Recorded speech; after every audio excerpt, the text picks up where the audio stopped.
सावगारियाव नुनाय बे सुबुंनि मुङा रबेन मुसाहारि। तामुलपुर देलायस्रि बाजारनि दमदमा मुसाहारिनि आंगो फिसाज्ला। मिथिनाय बादिब्ला सावगारियाव नुनाय रबेन मुसाहारिया गोमानानै दं। गुबै बाथ्रा बादिब्ला रबेन मुसाहारिया 5 बोसोर सिगां पान्जाब रायजोआव खामानि मावनो थांदोंमोन। नाथाय खामानि मावनो थांनाय समनिफ्रायनो दासिमबो न'आव फैफिनाखै आरो नखराव जेबो खौरां एबा जगाजग गैया। फारसेथिं नखरनि सुबुङा बेसेबा गोबाव गुबुन रायजोआव थाहैदोंब्लाबो जगाजग गैयैखौ लानानै गोजोननाय गैया। नाथायब्लाबो रबेन मुसाहारिया दिनैसिमबो मोजाङैनो दंखौ नखरा फोथायो आरो मिजिंथियो। बेनिखायनो सोरबाफोर रबेन मुसाहारिनि थानाय थंखौ मिथियोब्ला एबा बहाबाफोर नुदोंब्ला 6000085682 नङाब्ला 9101927692 जानबुं अनजिमायाव जगाजग खालामहरनो खावलायदों।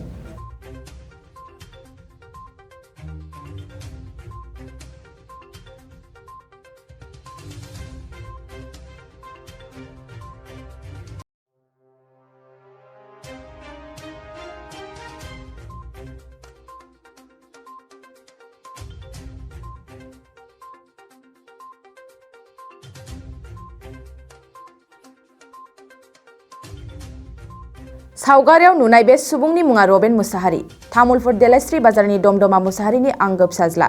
मिथिनाय बादिब्ला सावगारियाव नुनाय रबेन मुसाहारिया गोमानानै दं। गुबै बाथ्रा बादिब्ला रबेन मुसाहारिया 5 बोसोर सिगां पान्जाब रायजोआव खामानि मावनो थांदोंमोन। नाथाय खामानि मावनो थांनाय समनिफ्रायनो दासिमबो न'आव फैफिनाखै आरो नखराव जेबो खौरां एबा जगाजग गैया। फारसेथिं नखरनि सुबुङा बेसेबा गोबाव गुबुन रायजोआव थाहैदोंब्लाबो जगाजग गैयैखौ लानानै गोजोननाय गैया। नाथायब्लाबो रबेन मुसाहारिया दिनैसिमबो मोजाङैनो दंखौ नखरा फोथायो आरो मिजिंथियो। बेनिखायनो सोरबाफोर रबेन मुसाहारिनि थानाय थंखौ मिथियोब्ला एबा बहाबाफोर नुदोंब्ला 6000085682 नङाब्ला 9101927692 जानबुं अनजिमायाव जगाजग खालामहरनो खावलायदों।